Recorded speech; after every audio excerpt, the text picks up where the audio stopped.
Hello दोस्तों, आज की वीडियो में मैं आज आपके लिए लेके आ चुका हूँ एक महत्वपूर्ण टॉपिक जो कि है हमारा द्रव्यमान और भार। दोस्तों, यह द्रव्यमान और भार में हम अंतर जानेंगे और इनकी परिभाषा और इनको समझने का प्रयत्न करेंगे। तो चलिए दोस्तों, वीडियो को शुरू करते हैं।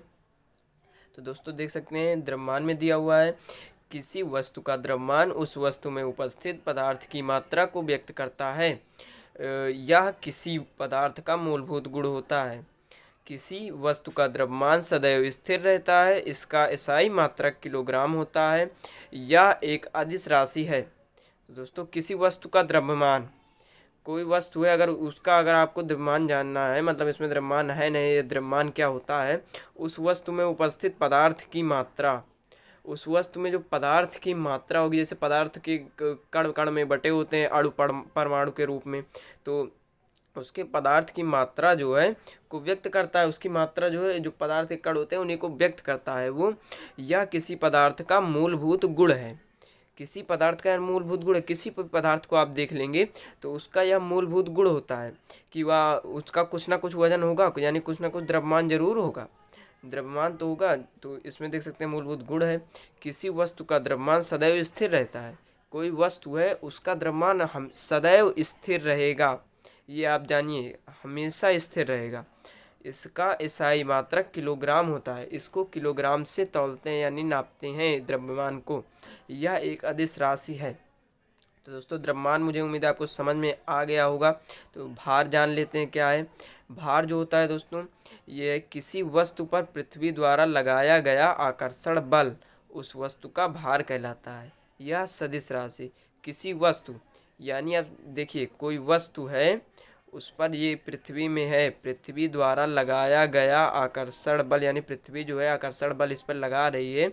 जितना आकर्षण बल लगाएगी इस वस्तु पर, वही उसका भार होगा। तो यही होता है दोस्तों भार। किसी वस्तु पर पृथ्वी द्वारा लगाया गया आकर्षण बल उस वस्तु का भार कहलाता है। यह सदिश राशि होती है। इस प्रकार भार जो होता है, भार यानी W बराबर M इंटू जी, द्रव्यमान गुणे गुरुत्व। तो ये आपका देख सकते हैं, जहाँ W वस्तु का भार, M जो होता है द्रव्यमान, तथा G गुरुत्व त्वरण है। इसका मात्रक न्यूटन या किलोग्राम भार होता है। तो दोस्तों, आपको मुझे उम्मीद है परिभाषा समझ में आ गई होगी। तो चलिए इसके बीच में अंतर जान लेते हैं दोस्तों। अंतर मैंने एक पेज में बनाया हुआ है। ये द्रव्यमान का इस तरफ भार है दिया हुआ, ये देख सकते हैं द्रव्यमान का। किसी वस्तु में उपस्थित पदार्थ की मात्रा ही उसका द्रव्यमान होती है। कोई वस्तु है, उसमें उपस्थित पदार्थ की जो मात्रा होगी वही उसका द्रव्यमान होगा। और भार में इसका जो दिया हुआ है विपरीत में, किसी वस्तु का भार उस बल के बराबर होता है जिससे पृथ्वी उस वस्तु को आकर्षित करती है। द्रव्यमान जो होगा, इसकी पदार्थ की मात्रा जो होगी वो द्रव्यमान होगा, लेकिन इसमें जितना आकर्षण बल पृथ्वी द्वारा लगाया जाएगा वो भार होगा। और इसका मात्रक जो होता है किलोग्राम होता है, और इसका मात्रक जो होता है भार का मात्रक न्यूटन किलोग्राम भार होता है। और इसका मान प्रत्येक जगह समान रहेगा।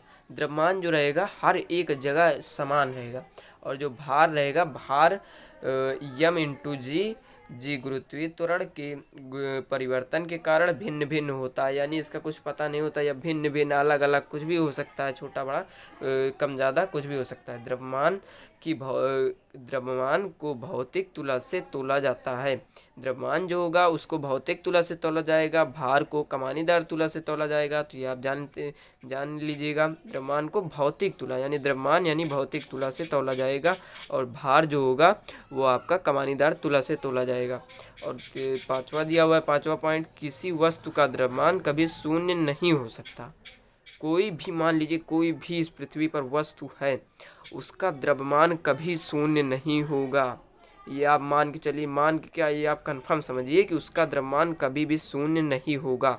और इसका जो होगा भार का, वस्तु का भार उन स्थानों पर शून्य हो जाता है जहाँ G बराबर 0 होता है।